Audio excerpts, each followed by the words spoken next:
High বন্ধুরা, সবাই কেমন আছো? আজকের আমি একটা নতুন ব্লগ নিয়ে চলে এলাম। দেখো, মাছের টক করব তেঁতুল দিয়ে, আর তার সাথে দেব কুমড়ো আর আলু। অনেকে দেখি অনেক রকম জিনিস দিয়ে টক করে, বা ঢেঁড়স দিয়ে, ভেন্ডি দিয়ে টক করে, কেউ কেউ আলু দিয়ে টক করে, কেউ আবার এমনি টক করে। আমি কুমড়ো আলু দিয়ে টক করবো।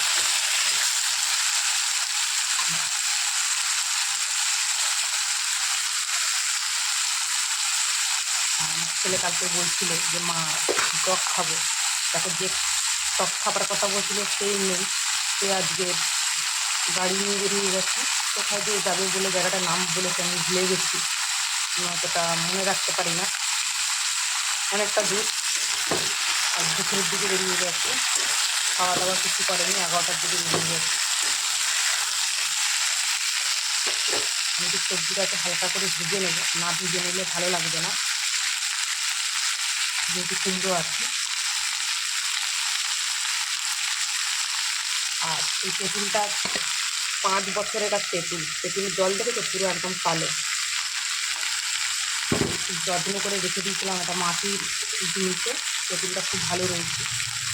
আর এমনিতে ডাক্তাররা বলে যে তেঁতুল খেলে কালো তেঁতুল, অনেক দিনের পুরাতন তেঁতুলটা গায়ে একদম পুরো তেল তেল হয়ে গেছে।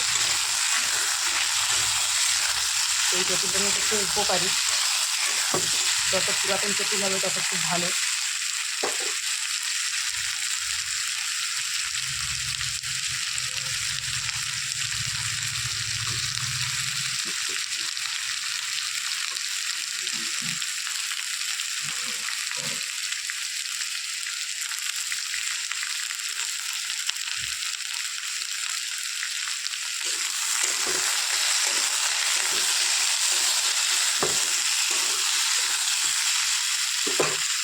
আমি এবার দিয়ে নুন দেবো, পরিমাণ মতো নুন দিয়ে দিলাম। আর আমি একবারে বেশি দুবার কি বলো তো নুন দিই না, আমার একদম কারেন্ট হয় তরকারিতে।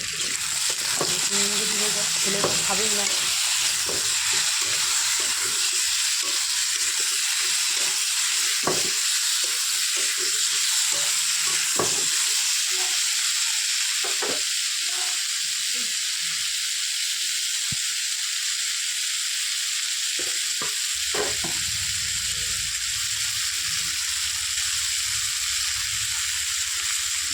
তেলের উপরে একটু সরষে আর একটু গোটা শুকনো লঙ্কা একটু ফোড়ন দিতে হবে।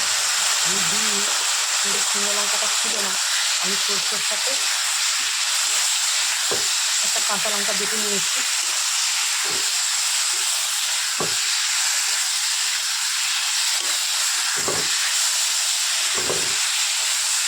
সর্ষেটা থেকে নিলে ভালো হতো, আমার ছাঁকার মতো সময় ছিল না, সেই জন্য আমি খেতে নিইনি।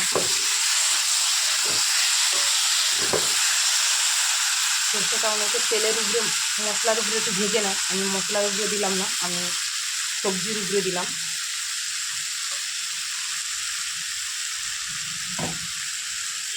সব থেকে আমার মা যেন খুব সুন্দর টক করে।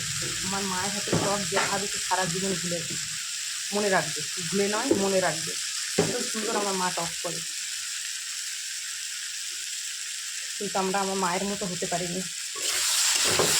সবাই তো বলে সবার মতো হতে পারে না।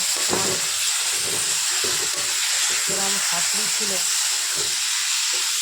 কত কাজ করতো, আমার শাশুড়ির মতো আমরাও হতে পারিনি।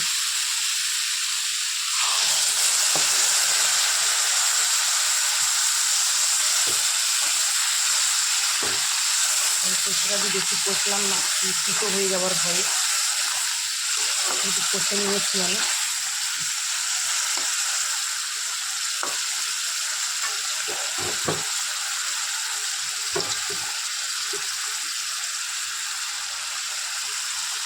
এবার তেঁতুল জলটা দিয়ে দিলাম আমি।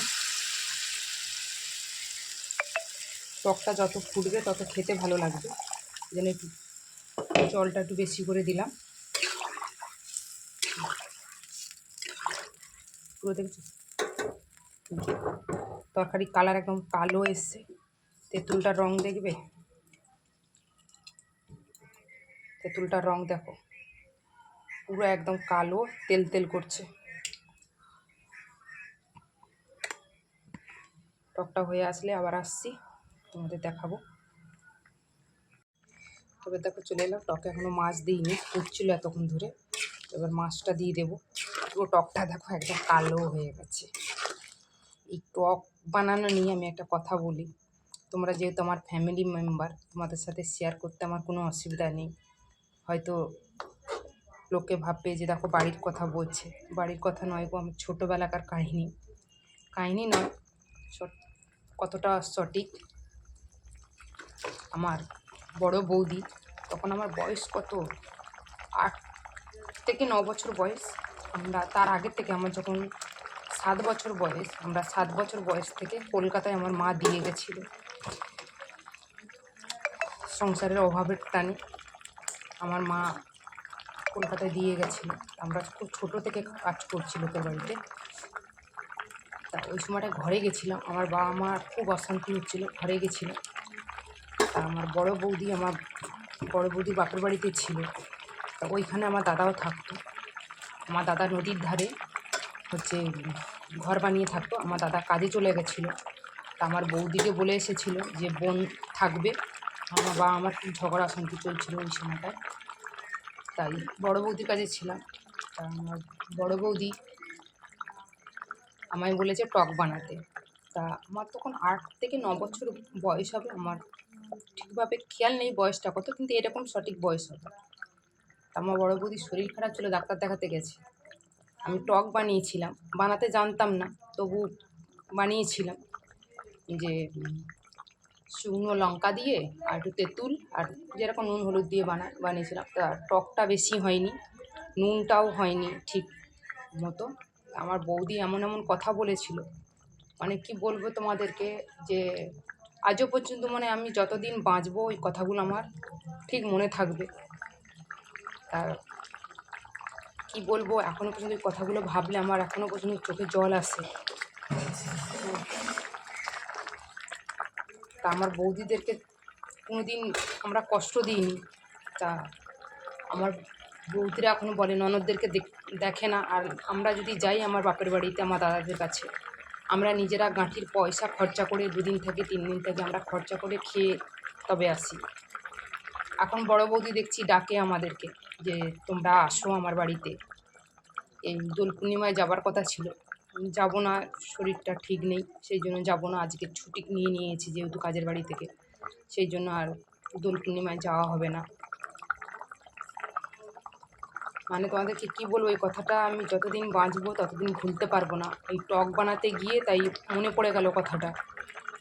অনেক কিছু কথা জানো তো, অনেক কিছু কথা আমি যখন কিছু বানাতে যাই তখন আমার খুব কষ্ট হয়, মনে পড়ে যায়। সেই জন্য আমি অনেক কিছু জিনিস বানাই না, আমার মাথার ভিতরে সেটিং হয়ে আছে। আমার ছেলে তাই বলে যে এইসব জিনিস কেন তুমি মনে করে রেখে দিয়েছো, এসব ঝেড়ে ফেলো। আমি ঝেড়ে ফেলতে পারি না বলে, আমি ঝেড়ে ফেলতে পারি না। বা আমার নিজের আপনজনরা আমাকে কষ্ট দিলে জানো তো, আমি একদিন জোর রেগে থাকবো, দ্বিতীয় দিন রেগে থাকতে পারি না। আমি মানুষটাই এরকম। এক্ষুনি বললে তোমরা হয়তো ভাববে যে দিদিভাইটা নিজের গুণ নিজে গাইছে। না গো, নিজের গুণ নয়, এটা আমাকে সবাই বলে। আমি রেগে যাই, ক্ষণিকের জন্য রেগে যাই, কিন্তু তারপর আবার মনটা আমার ঠিক হয়ে যায়। কিন্তু আমি কারোর উপরে রাগ করে থাকতে পারি না। আমি দেখো আমার টকটা হয়ে এসছে, তোমাদের সাথে অনেক কিছু শেয়ার করে দিলাম। কেউ কিছু মনে করো না, যদি খারাপ কথা কিছু বলে থাকি ছোট বোন ভেবে ক্ষমা করে দেবে।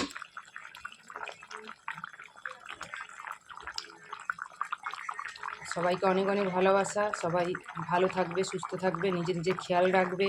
আর কেউ ভিডিওটা স্কিপ করে দেখো না, যেহেতু আমার টকটা হয়ে গেছে। সবাইকে টাটা। আমি দেখো অনেক কিছু মশলা দিইনি, আমি সর্ষেটা দিয়েছি আর একটা কাঁচা লঙ্কা দিয়েছি। যেহেতু টকে একটু শুকনো লঙ্কা সর্ষে ফোড়ন দিলে ভালো হতো, সর্ষেটা আর ছিল না, পুরোটাই নিয়ে নিয়েছিলাম। আর 5 ফোড়ন ফোড়ন দিয়েছি। আমার শাশুড়িকে দেখতাম যে 5 ফোড়নও টকে ফোড়ন দিত, তো আমি দিয়েছি। আর টকটা একটু ভালো করে ফোটাবেন, দেখবেন খেতে ভালো লাগবে। আর আমি মেদিনীপুরের ঘরের মেয়ে, টকটা মেদিনীপুরের ঘরের মেয়েরা খুব খুব ভালো বানায়, কিন্তু আমি অতটা পারি না। বানাতে। আমার মা খুব সুন্দর বানাতো, খুব সুন্দর বানাতো আমার মা। অনেক কথা বলে ফেললাম, আজকের মতো টাটা। সবাই ভালো থাকবে, সুস্থ থাকবে, নিজে নিজে খেয়াল রাখবে। আবার পরের ভিডিওতে দেখা হবে। সবাইকে বলবো আমি ভালো ভিডিও বানাতে পারি না, একটু কষ্ট করে সবাই দেখে দিও।